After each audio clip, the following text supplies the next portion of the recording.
Hello.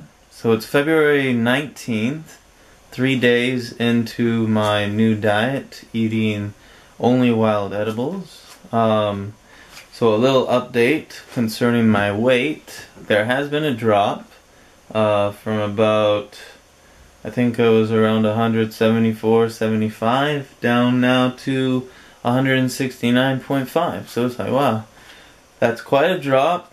I'll be watching my weight. Part of it has to do with my bowels emptying out, so all the food that I had in there before, it's kind of gone out, and so we'll see what happens with my weight. I'll be watching that closely. I've also noticed that at some times of the day I'm particularly more tired. At other times of the day I'm like wide awake and I can't sleep. So it's kind of an interesting trade-off. Getting used to a lighter diet of raw edibles.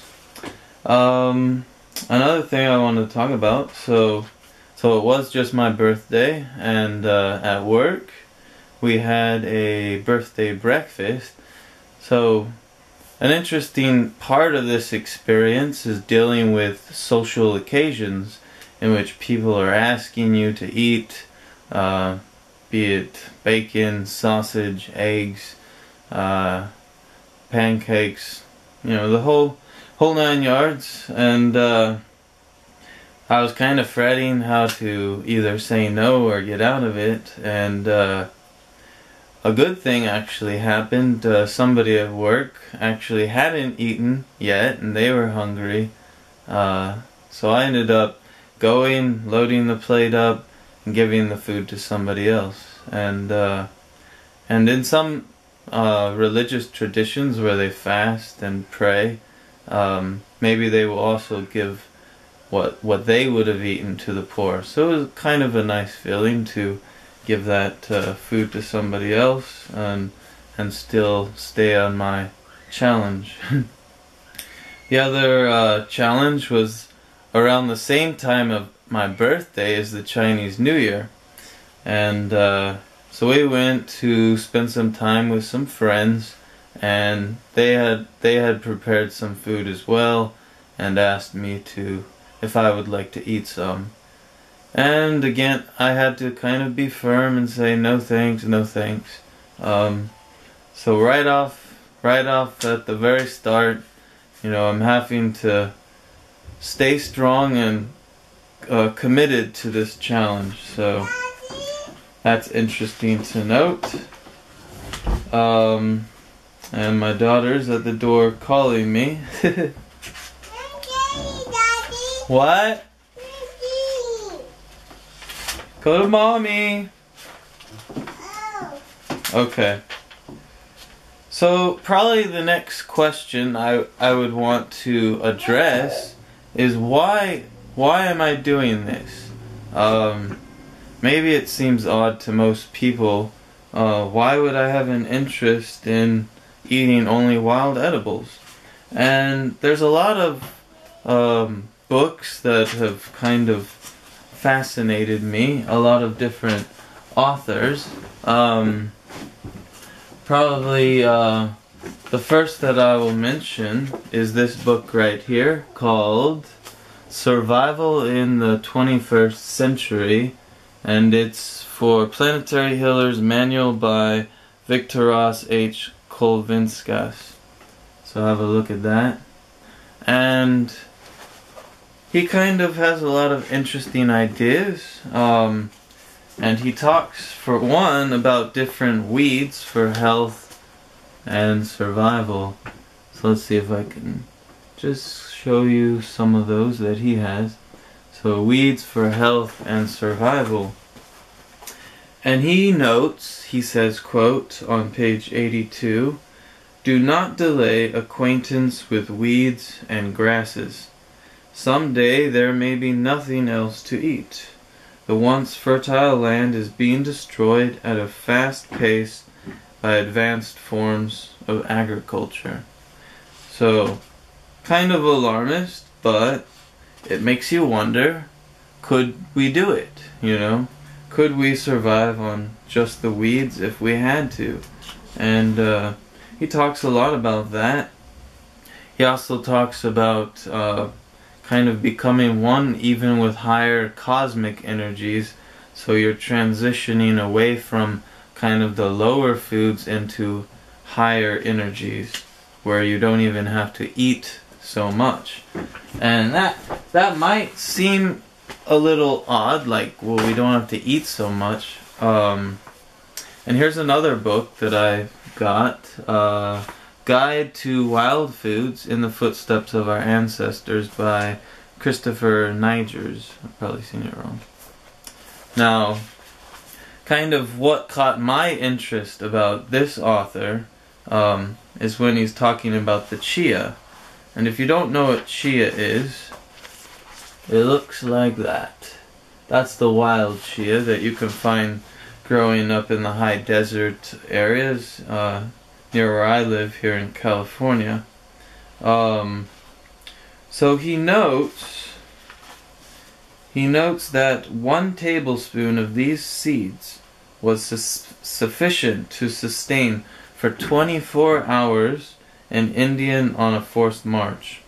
So a lot of the native tribes would eat the chia seed and grind it into a gruel or a cake or something, and they could be sustained on it for a long time. He goes on to say, Harrison Doyle of Vista, California, author of Golden Chia, Ancient Indian Energy Food, writes, as a boy in Needles, California, I played with the Mojave Indians my own age. I ate their foods, ran long-distance races with them, rode their colorful Indian ponies bareback, whacked a tin can around the yellow silt flats in the ancient game of Shiny. I remember some of the Indian boys telling me, I was interested in long-distance running at the time, that Indian runners sometimes ran all the way into the coast on trading expeditions with the coast tribes, carrying gourd shells containing water and a handful of chia seeds to sustain them. So, I mean, these are just little seeds, and they're high in energy, and they're saying that this sustained them. So, it kind of can start to give you a different image of different ways that nature has provided for us to be sustained. You don't have to eat this big meat meal, or you don't have to have a lot sometimes. Maybe we only need so little. And this was one thing that got me thinking. Now, the other author, and this kind of goes in a different direction, I ended up watching a DVD series by Markus Rothkranz and Gary Tibbo, and I will say it's very good. It's excellent. There's a lot to watch here. Free Food and Medicine presents Free Living 101, and this has Gary Tibbo in it. And then the other one, Free Food and Medicine, Wild Foods and Gardening, 5 DVD set. So, and there's Markus Rothkranz. I really enjoyed it. He strikes me as a very talented guy. Here's some of the artwork he has done. But they went into detail about living on wild edibles, living kind of in a simple way. They put out a book like this with a lot of colorful pictures, which I love. I mean, it's great. And they have gone to great trouble to show you how you can live on an edible plants diet. And I have other books, but I'm a visual learner. I like DVDs and videos. So I highly recommend them. There's another guy on YouTube, the Green Dean, Eat the Weeds. He has a lot of good stuff as well. So kind of being able to live free, live a simple life, seeing what we can get out of what we can get from food that's kind of exotic, you know, weeds, herbs, learning about that. Now, there's a few other authors that have inspired me, and Victor Kulvinskas, he talks about this woman, Dr. Barbara Moore, in his book, and she noted that she lived off of chickweed, dandelions, grass juices, and fruit juices, and slowly started transitioning away from even eating at all. And maybe she was doing some breathing techniques or yoga or something, but she claimed to be a breatharian, basically, at getting to a point where she no longer needed food anymore. But I see her as a very strong figure. I can't validate all of her claims, but she did walk extensively across the UK or England. She walked extensively across the United States, and you know, when she was eating, she was a vegetarian. And then later she claimed that she hardly ate at all. So that's kind of fascinating to me, to kind of try to explore these issues. Another woman, kind of in the same vein, and I kind of see these women as sharing kind of a connection, is the Peace Pilgrim. She also walked across America.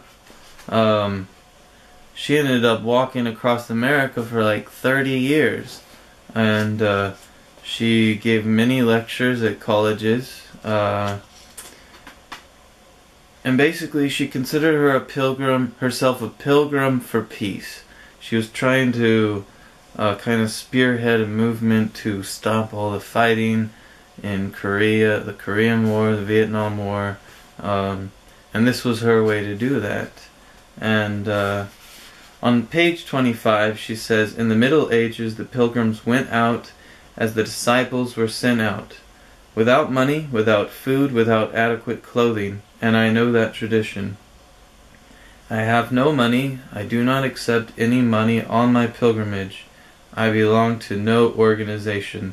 There is no organization backing me. I own only what I wear and carry. There is nothing to tie me down.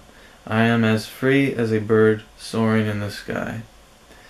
I walk until given shelter, fast until given food. I don't ask. It's given without asking.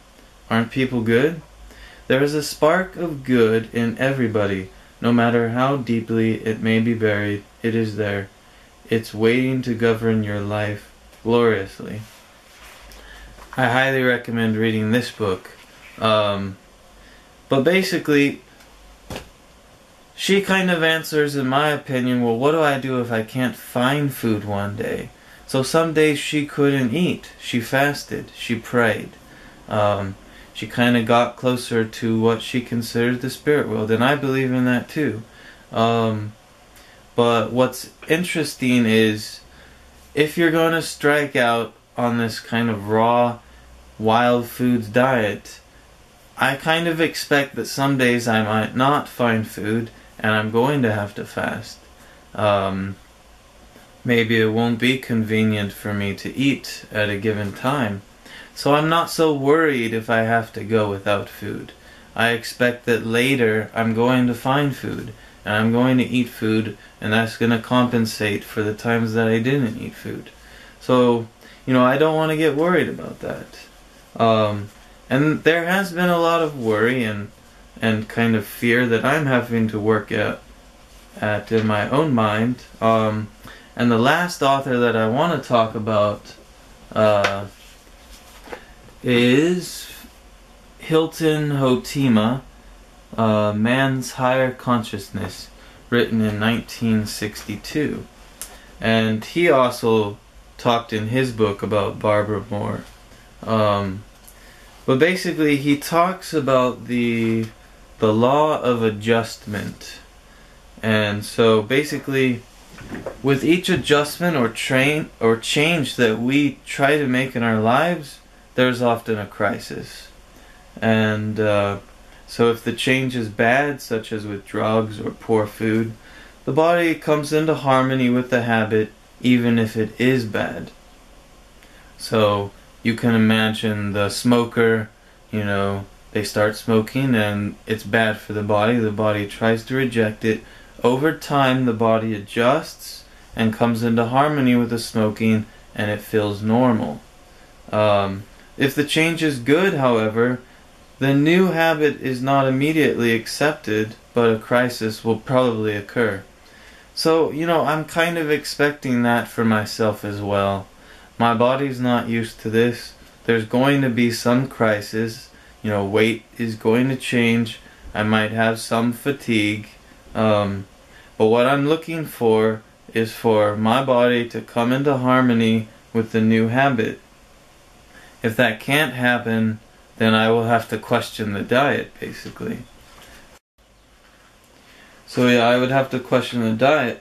But basically, I'm expecting that during the crisis, the body will purge previous poison and come into harmony with the new habit that I'm trying to strive for.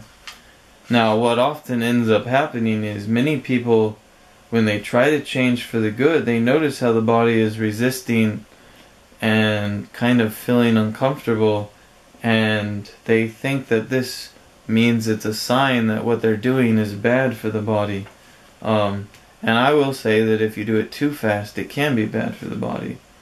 But, if you're trying to give something up, some things you're going to have to push through and see what's on the other side as your body tries to come into harmony with the new habit under this law of vital adjustment, which Hilton Hotema talks about. So these are some of the the thoughts that I have entering into this new diet. If you're interested in reading about any of these things, I highly recommend those books that I have selected today and spoken about. But I'll be making more video posts as necessary, definitely on a weekly basis, and if I feel led, maybe I will make more frequent ones if